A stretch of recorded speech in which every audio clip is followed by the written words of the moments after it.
Welcome to the Young Film Academy podcast, the essential podcast for teenagers looking to make their way in the creative industries. I'm Amelia Sciandra, Events and Partnerships Manager at Young Film Academy, and I'm delighted you've joined us for this episode about Project Paradiso. What is Project Paradiso?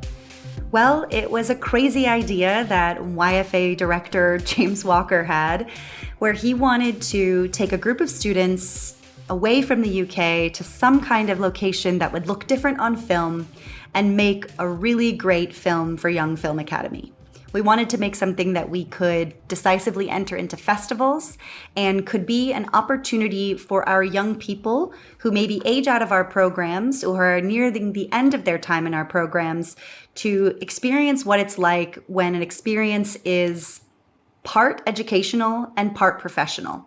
So that was always our goal with Project Paradiso, was to have the two meet and give students an opportunity to really get into the weeds of making a film. We took a group of students that we invited, the best of our current students and young alumni, and we engaged in a writer's room. Then we took the group to Sicily for a week in February. We stayed at a beautiful agriturismo, which is a farm that's been transformed into a B&B, and we shot a beautiful film that our students had written. We are so excited to talk to a selection of our Project Paradiso students today on the podcast to hear a little bit about what they went through this experience, what they learned, what impact it's had on them, and really just give them a chance to look back on what could be a life-changing opportunity, what we hope was a life-changing opportunity, and a true experience that meshes that educational and professional. So I'm really delighted to welcome these 6 students. Let's go around and hear from everybody who's on the pod with us. We'll start with Josephine.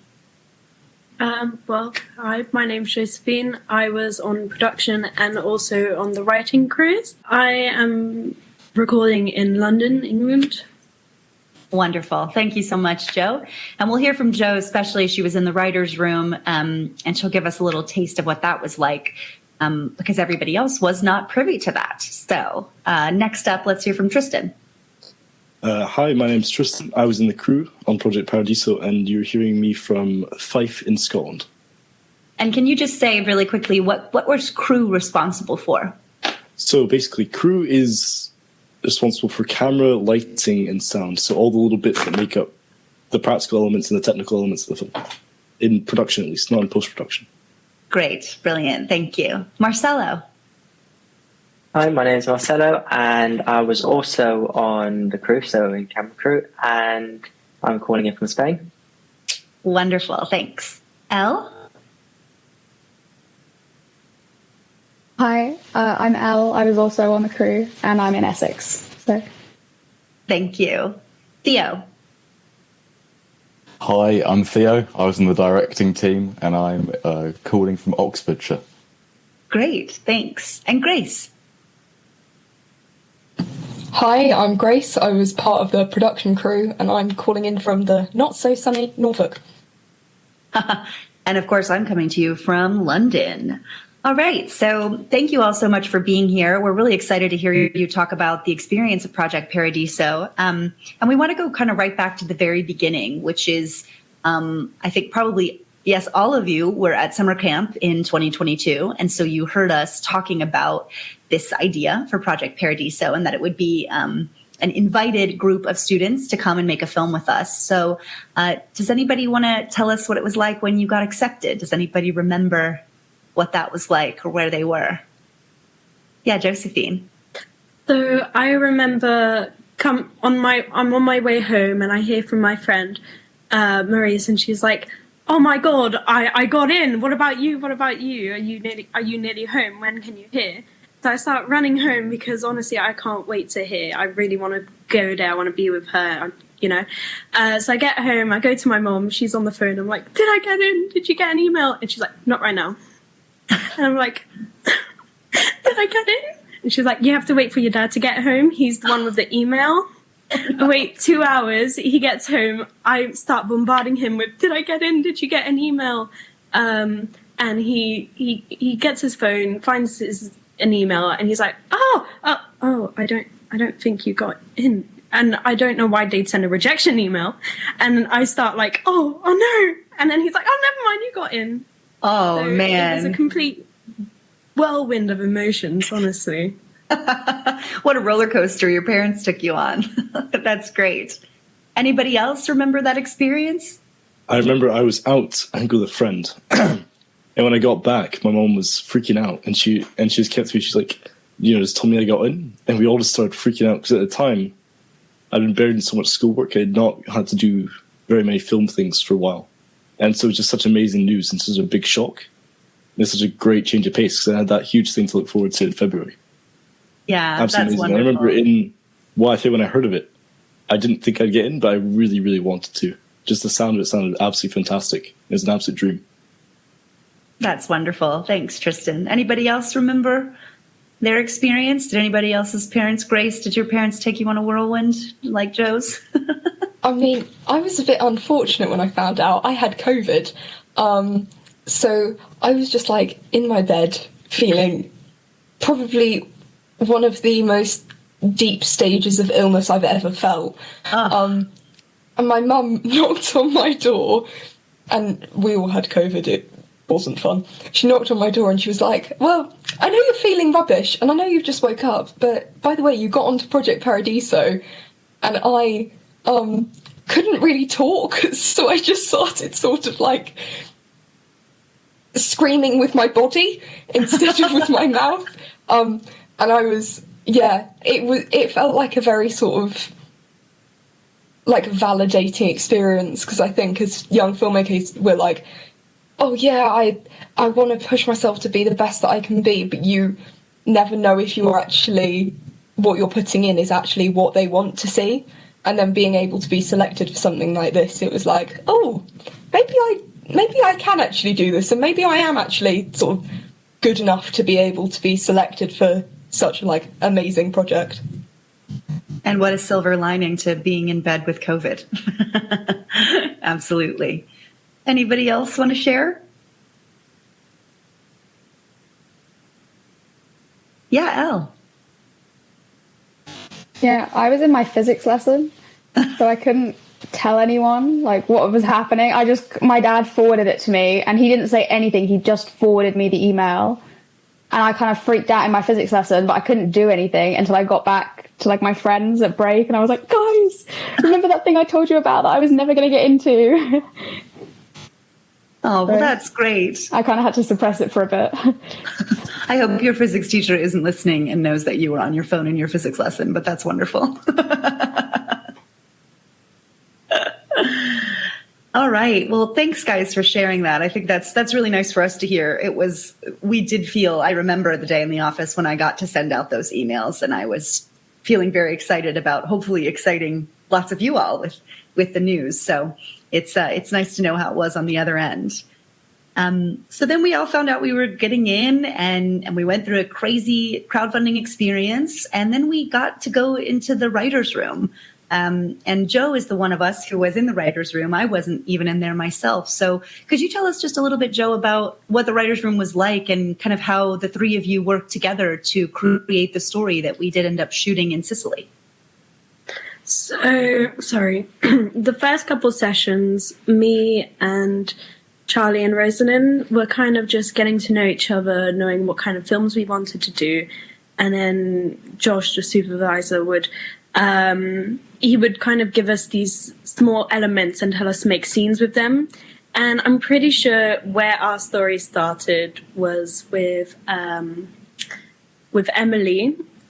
in the pool, and she was being dragged, being taught how to swim by a puppet. And after that, we really loved that kind of goofiness, that element, and all our other stories would kind of have that kind of root in it. And after that, our story kind of built. And so originally, I'm pretty sure our main character was going to be who Emily played. But then it kind of started shifting towards all of them. Yeah, nice. And did you all as sort of inspiration? Were you shown pictures of the farm? Did you kind of look at pictures of Sicily? What was it like knowing about, what was the process like knowing, and maybe we should say this, that you already knew the 3 actors who were going to be in the film, and you already knew the location, which is a little bit different in terms of creating a story because you have those constrictions on it. So in I think it was our second session, Josh had us go through photos of the farm, of our actors, some stuff that we wanted to incorporate into the story, which is what we build our mini scenes on. And it was all kind of fun, but what was really helpful was that there was that constriction, because if it's completely free and there's all this free form, there's not going to be a similarity in all of us. So having those kind of restrictions kind of gave us something to bond over in our writing. Yeah, really nice. And then did you all each write different scenes and then sort of put them together? How did you divide up the work between 3 writers? So once we had our kind of idea, we started writing a beat board, and each one of us kind of had our own ideas that became our beat boards. And then Josh didn't want that to be, this is my scene. So we split it up into how we want our script divided in 5. And people would be like, all right, I'll write this scene, I'll write this scene. And so it was kind of like there was a bit of all of us in each scene. That's great. Do any of you all who weren't there in the writer's room have questions for Josephine about how the writer's room went, or how they ended up coming up with the script that we shot in Sicily? Or just any thoughts that you felt when you first read it? Yeah, Elle. Were there any other like big ideas that were like an almost that you like? Was there anything that came really close to being put in it that wasn't?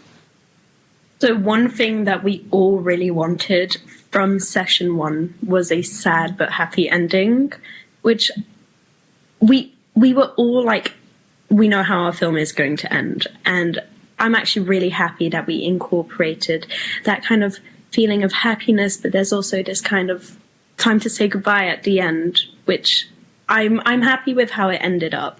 I'm really happy about how our character arc, I don't know why it means so much to me, but our character arcs landed exactly where I was imagining them in my head.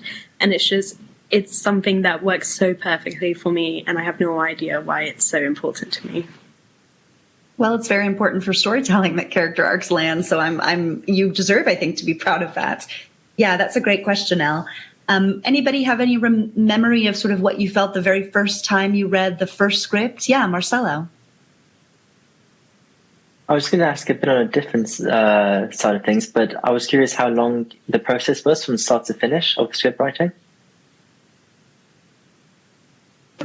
I think when we came to actually writing the script, I think we spent 2 sessions writing it, and probably another 2 sessions setting up the beat board and when things would happen. But we'd only have a session once every 2 or 3 weeks, so it did take quite a while to do that. I can't remember the dates in my head, though. It's too much math for me. We did sort of intentionally leave space between the screenwriter sessions so that everybody could ruminate on ideas and kind of, come up with things in that time in between and see where the story was sitting after a little bit of time. And for us as the producers to come in and go, okay, what's been talked about? What are we thinking? How do we feel about the story? So it was sort of decisively planned out in that way, which I think was great, because I think everybody had a lot of ideas right at the beginning. And then as you were homing in on what the main idea was, you were able to go away and really think about that, which is great. Theo, you were going to say something. Yeah, no, just the first time I read it, I remember just being like pleasantly surprised by it and really excited for it. I mean, I remember I was reading it in the car with my grandma, and it was like tipping it down with rain. It was dark. It was terrible. And then when I read the script, it was kind of like I was just transformed into Sicily, and like the writing through the script kind of really amplified the film in itself and the storyline in itself, and it just made me so much more excited for the actual filming and the actual process. Absolutely. Yeah, Josephine. It's just hearing this kind of thing, it makes me really happy, because when I was chosen for the writer's room, I was really confused why, because I really don't think I have a way with words. I don't have that much self-confidence in that aspect. So when I was here, when I hear people say, the script was lovely, I love this, I love that, it's really boosted my confidence recently. And I don't think I could express more anything. Like, I just want to say thank you in a way, because I don't think I would have been able to do that by myself without being pushed to do writers. That's wonderful. Yeah, I think pleasantly surprised is exactly how I would describe my own feeling when I first read the script. I couldn't believe how mature it was and how beautiful and really kind of deep it was. This idea of nostalgia and looking back and looking forward, it's a very human story. I think it's something we all go through in some way, even if the thing we're looking back on isn't a beautiful childhood and idyllic Sicily, which is not true for most of us. I think we can all kind of tap into that feeling of remembering something the way it was when you were young, and wishing you could recreate it. So absolutely beautiful. Yeah. And then we had this script, and my goodness, we all flew to Sicily and we all made it. For me, the biggest success of the project is that everybody made it to Sicily and nobody's plane was delayed. I mean, how lucky was that? I think our plane was delayed by like 15 minutes, but that's about it. And we got to Sicily. And so I just love to hear, what was your experience in Sicily? What were you getting up to? How was it different from what you've done before? Tell me about how it went for you.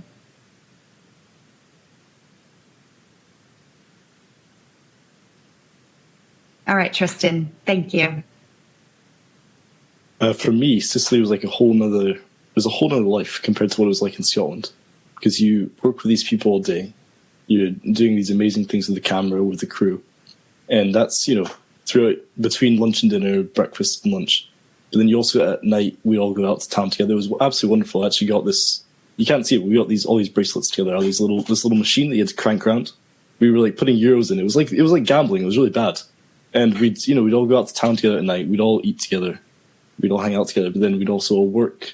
It was very professional on set. It would change from just, there's your band too. It would change from very relaxed and very friendly to very professional, just like that. And it was absolutely wonderful. It was just so weird coming back as well. Just going back into the normal life after it was all over. But yeah, that's what my experience was like, I'd say. Feels a bit like a dream. Sometimes I look back and think, gosh, were we even in Sicily? Did we do that? And then I see the film getting edited and I think, we were there, because look, there's some hardcore, beautiful evidence of the fact. What were you going to say, Theo? I think the dynamic was between filmmaking and social time was really, really amazing. I think going to summer camp, obviously it's more 50-50 in terms of, socializing and filmmaking. However, being on Paradiso is a lot more professional, and it felt much more like a real professional film set, like you were working within the industry. But then it also allowed us to have that downtime in the evenings to, go out to town and have fun. And I just feel like the way it worked, and how everyone got on with each other, it was perfect. That's great. I'm as the person who arranged it, I'm really glad to hear that. But hopefully our listeners are thinking, I want to have an experience like that too. Yeah, Josephine. So I've unfortunately lost my bracelet. It was too big, fell off, and I have no idea where it is. I'm really disappointed in myself for that. I was a bit worried at the beginning because I knew I'd be the youngest and there would be people that were so much older than me. But when we were there, I could barely realize that sometimes, because the social side was really amazing. And these people that were there, some of them were so much more experienced than me, but I learned so much from them. And it never felt like I was being belittled in a way from being the youngest or anything. And being on set, it was so professional. And as Tristan said as Theo said, at the camp, it's different. It's a lot more social, but while we were there was a lot of social life that was there for us, but it also, having that social side also allowed us to work better professionally, which is something that really helped in the day, and it was just really amazing while we were there. That's great. That's so wonderful to hear. So can somebody give us a kind of day in the life of Paradiso? What was a day like while we were there? Yeah, Grace, let us know. So you'd get up. I can hear myself again. So you'd get up and then you'd sort of like spend the time with the people in your room as you're getting ready, and then we'd have an absolutely amazing breakfast that the ladies at Stanley and Ardello did, and I mean that kept us going. Then we'd get to work. Yeah, shout out to breakfast cake. Sorry? I mean, how much breakfast cake did we eat? There were so many cakes at breakfast. I'd never eaten cake for breakfast so often, but I did pretty much every day, and it was amazing. Yeah. And then we'd sort of get to work. We'd be going off in our crews and sort of having a little brief for the day within our crews. Then we'd actually get to set. We would get set up on set surprisingly quickly. We'd go until like 1 o'clock for lunch most days, and then we'd have lunch for an hour, rebrief with our group, and then get at it until dinner. After dinner, there were a few nights where we'd do like a couple of pickups after dinner, or some mornings where we'd have, like thanks to Theo, we were all getting up very early, or thanks to the writers one night shooting until 2:30 in the morning. But typically we'd be able to go out and have a social time and be able to have lots of fun, and every day being able to make memories, both professionally on a set environment, but also being able to, it's something that people have said a lot, but being able to make memories as friends together, going out socially. Like, you never go out, you never get to go and work on a film set at 15 to 23 in Sicily. Like, that's unheard of, basically. Yeah, great. Thanks for that. And I think it is worth mentioning dinner was usually 4 courses. So we were eating very well while we were there. The farm, Agriturismo San Leonardello, thank you very much. You were such wonderful hosts to us. As was, I think we could not do this podcast without mentioning Lily. Does anybody want to tell the listeners who Lily is? Go on. I think Lily might have been our best assistant on set. Might have been small, but she was very helpful. So Lily was this little terrier, and someone on production would have to hold her for nearly every shot, and I was very happy to do that job most days. She's also there to boost everyone's... I've kind of forgotten the word, but when you're down... Yeah, boost morale. Yeah. Yeah, she was definitely there. It really helped on the night shoot. Yeah, puppy therapy is real. I think she made everybody's time lovely, but also she did have to be held because she loved to run through a shot, didn't she? There are many a shot, I think, that were ruined by Lily just running through and getting away. Great. I would love to kind of hear from each of the crews a little bit more about what they did and kind of what they learned. So let me start with Theo from the directing crew. Can you talk a little bit about the process of, directing a movie with 3 people who are directors? How did you all kind of divide up the work? What was your approach to making the film? Yeah, so there was about 24 scenes in total. And apart from one scene, which was by far the longest one, which we all shared, we each were assigned about 7 or 8 scenes for ourselves, and those are the ones that we shot listed, and we had the most control over. We would be in the hot seat basically, and the other 2 directors would be there to add in input and support and stuff like that. And we did that. People had different amounts of scenes every day. I remember I had. One day I had all the scenes were my scenes, and then another day I'd have no scenes. So it fluctuates like that. And the main thing that I kind of learned from it, from being a director, is I make, outside of YFA, I make films by myself, and within that I normally have to do quite a lot of everything by myself, because obviously there's no kind of crew or anything like that. But what I've really learned from Paradiso is how differently a professional film set works, and how there's everyone's there for a job, and everyone's there to help you out. And if there's something that, like a lens change or something like that, it's not someone, it's not the director's responsibility. You know, you have this amazing camera team which can do all of these different things, and you're just there for the creative like overview of all of it. Yes, I recall a number of times you sort of prepared to do something and us having to say, Theo, you don't have to do that. It's not your job. So that's an interesting lesson to learn as a director, and certainly something I think everybody can relate to. You know, when you are making your own films, you often are wearing so many different hats. And, you know, we wanted to give you the opportunity of really just having to wear one hat at a time and really feel like what it was like to be the director, have a first AD, have a camera crew, have a sound crew, have a lighting crew, and not have to do anything but, you know, stand behind the monitor and make your vision a reality. So I hope that was a positive experience, kind of discovering that you could you only had to wear one hat at a time. Yeah, definitely. Good. Brilliant. And then now let's hear a little bit about the crew. So we called them the crew or the camera crew, but really they were kind of getting up to a whole lot. Marcelo or Elle or Tristan, do you want to tell us about kind of how that crew worked, how the duties were divided up, what your experience was? Yeah, go ahead, Marcelo. Yes, so I think the crew was definitely one of the areas of work which was the most broad, in the sense that we'd work from anything from camera, sound, grip, you know, we'd help move stuff around when we were changing scenes. And there was just a lot to do, really. You know, you didn't really have a moment to relax, which was great because that meant the days just flew by. And so every scene we'd go changing roles, and we'd have a list of roles ranging from cinematographer to sound mixer, and we'd just go moving our way down the roles on each scene and just getting a taste of everything, really. Really, the main thing with being part of crew that you do is finding solutions. You know, on a film set, things are never going to go as you've written it down on paper.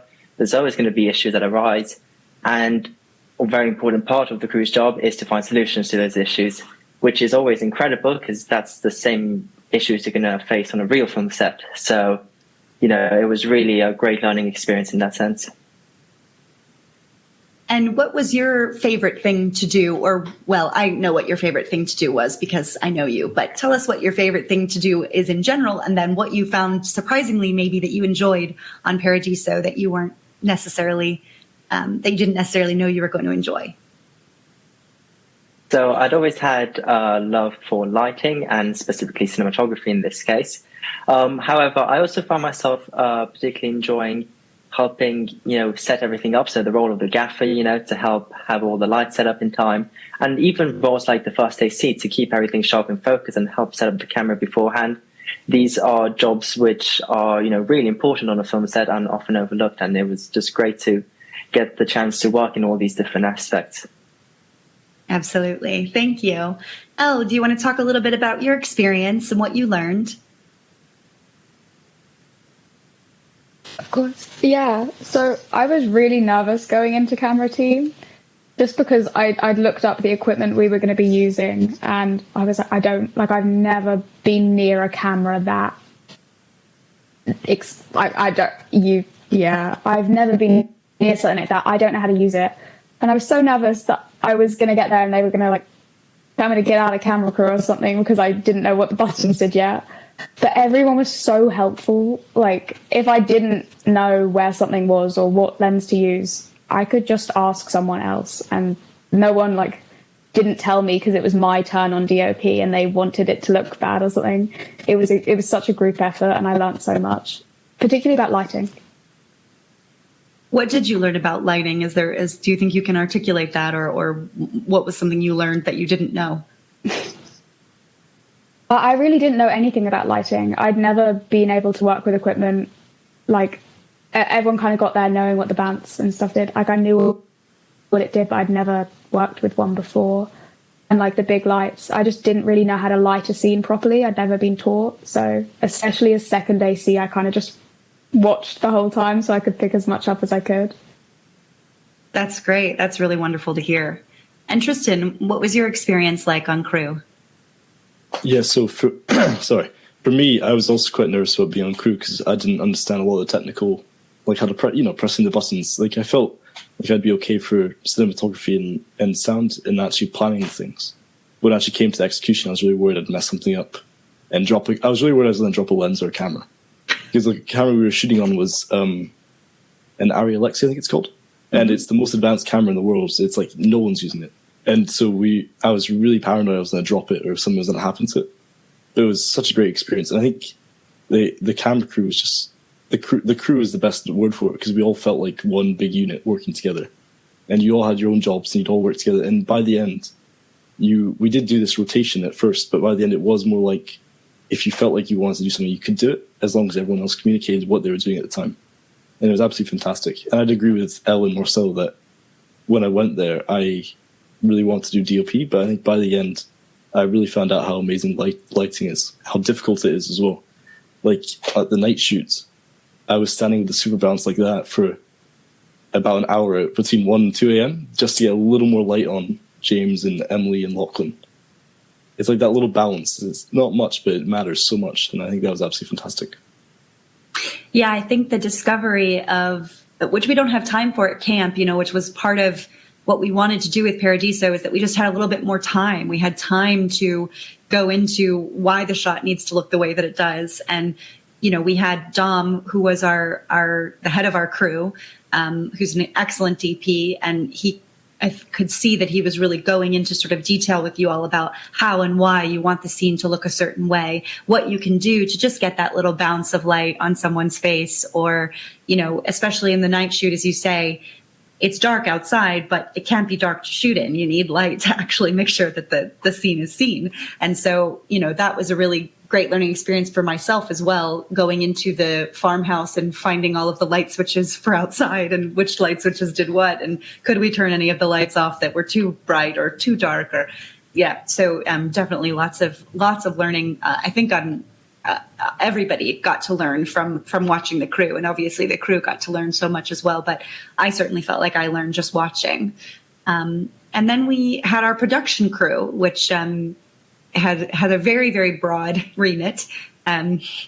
Grace or Josephine, you want to tell us about the various responsibilities of our production crew? You can't see them, podcast listeners, but they're arguing about who's going to speak, so that explains the silence. Sorry. Yeah, we had a very wide range of jobs. So that would go from holding the dog to writing postcards to people who've donated, to assistant director. Sorry, I'm trying to remember all the jobs now. Ironing clothes, behind the camera, behind the scenes video and stills, so that people can write on their resume, hey, I worked on this and here's a photo of it. There was so many jobs, and honestly, I was really happy to be on production crew, because it was such a wide range of things that honestly I don't think I've ever done at YFA. Sorry, props design, set design. These are things I would never have been able to do. And, talking to Marina, who was in charge of that, she would tell us that, every prop has its own little story, which I really liked, because I tend to get sidetracked creating little stories. So that was perfect for me.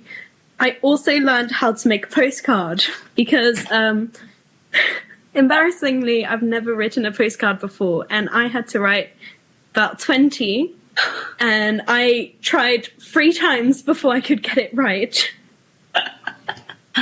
These postcards are perks for our lovely Indiegogo supporters. They were sent from Italy. Hopefully you've received yours by now, by the time you're hearing this podcast. And yes, our production team worked on them. And I had to teach Josephine how to write a postcard, which was a really surreal experience for me. Grace, can you talk a little bit about your experience?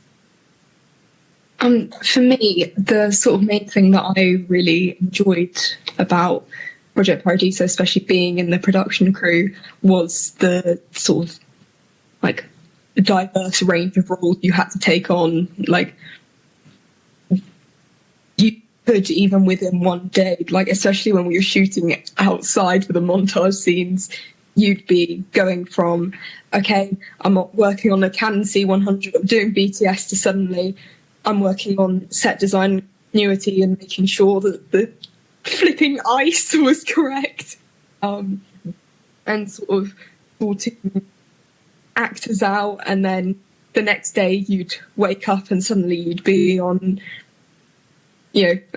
stills camera. You'd be on I think I'm right in saying it was a Canon EOD 5000. I say that with a slight wobble in my voice. I'm not very good with that sort of stuff. And stills was something that I'd come into Project Paradiso having a bit of experience in, but really wanting to be able to like foster that experience and grow it. And I think that was something I was really able to do. And then, first ADing, it's the big, massive task within production. And I think that was something that, while all of the production queens, as we refer to them as, while we all got quite stressed doing it, I think it was something that we all very much learned from, and it was a completely different experience having to manage that of over 20 people instead of the ones that most of us have worked on before, where it would be max 7 people. It's not reaching that far, and I think production team, we smashed it. Yeah, production queens. I mean, I'm biased because that was my crew that I was in charge of, but production queens are the best. But we could not have done it without all of us, which is why I was so excited to be able to hear from everybody. So I would just love for anybody who wants to share any more to talk a little bit about what Paradiso means for you, how it's kind of maybe changed your perspective on your future, or any more concrete kind of things you've learned that you might take away with you beyond this experience, or just any thoughts in general. Yeah, Josephine. So before I had completely ruled out writing, and I have, through this experience, I have learned that maybe writing the actual script might be too hard for me because I cannot say goodbye to my actual words. But I do like story developing, which was something that was very key to this. I've also, for a lot of people, this was their, kind of step into the industry, or potential step into the industry. But for me, I think it was more of an experience that I wanted to try to hold, and actually now that I cherish, because I went in a bit worried about how I would do socially, and it's something that boosted my confidence an extreme amount. And a lot of my friends know so much about this experience because it is something I'm so happy to talk about, and I will go on and on and on. But it really has taught me so many things, not only social with people, how to communicate, how to express myself, but also the technical side, that I really enjoyed my jobs in production, that the jobs vary so much, that there are jobs I didn't even know existed. So, it's something I really want to go into. And after speaking to some people, I've realized that there are other opportunities similar to this, that within those specific ranges, that I can explore, and I wouldn't have realized them without this. Yeah, that's wonderful. I know that we talked about when we were there, Josephine, about art direction, and how there's a lot of, I think that's the beautiful thing about film, is that and it was great actually to hear the crew people say as well, I wanted to be a DOP. I think we know about these certain jobs just because of what's maybe talked about, or what wins awards.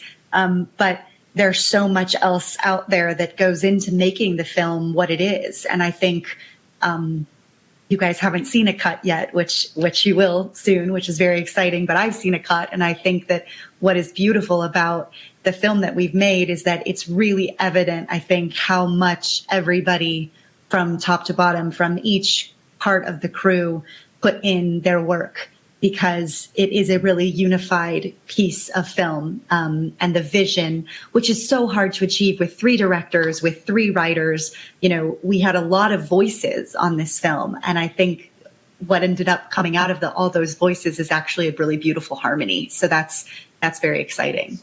Who else would like to talk a little bit more about sort of what they've learned or how they're going to take this with them? Yeah, Theo, please. I think it's given me quite a lot of clarity as well. For me, after university, I'm looking to go to film school and go into the industry through that way. And I was kind of weighing up beforehand if I wanted to go with the directing route or the cinematography route. And I feel like this Paradiso experience has really like cemented my kind of how I feel about directing and how I do want to pursue that. And it's given me a really good opportunity at such a young age to experience how it is like on a real set. And I think that's just really amazing to have that at such a young age, especially.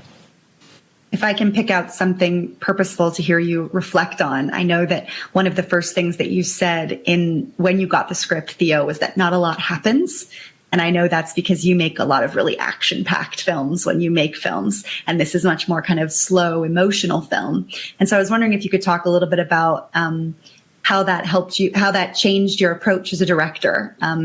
What have you thought now about kind of talking to actors and creating story beats in your direction?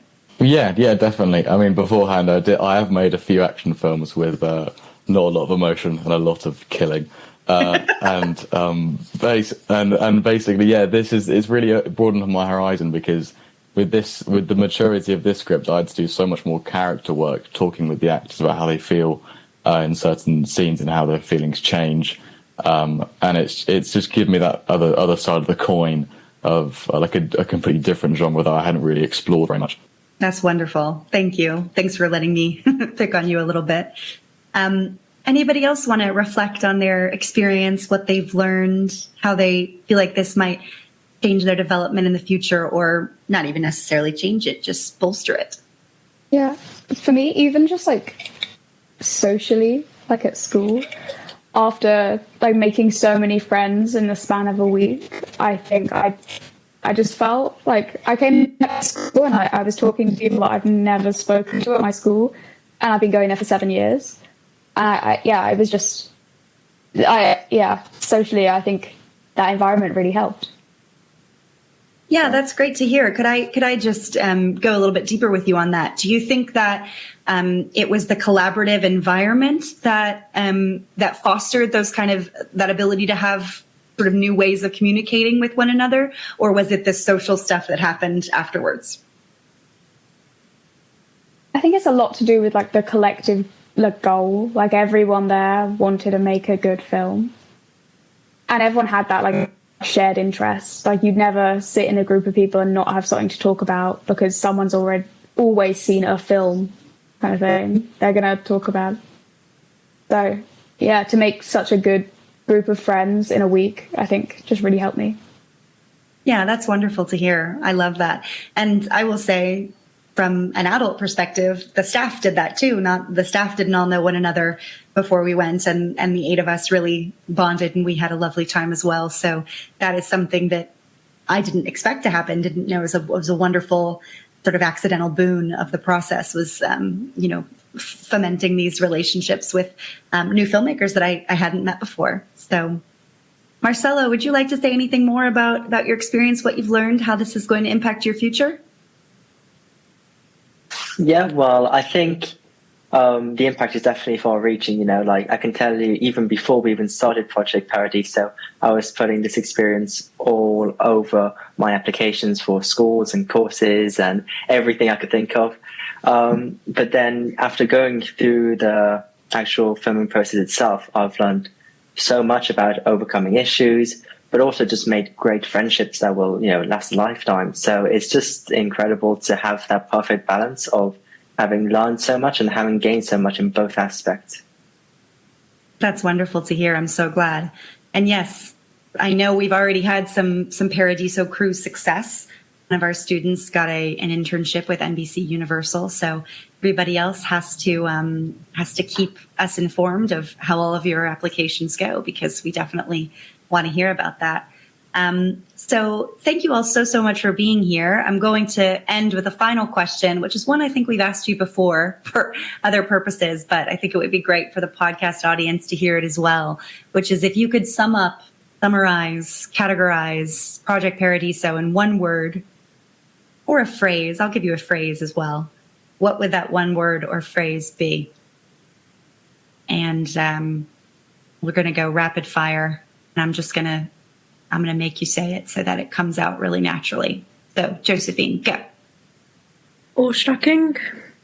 Awestrucking. I love that. It's a new word you've made up and it's perfect. Tristan. A change in perspective. A change in perspective. Very nice. I love that. Elle.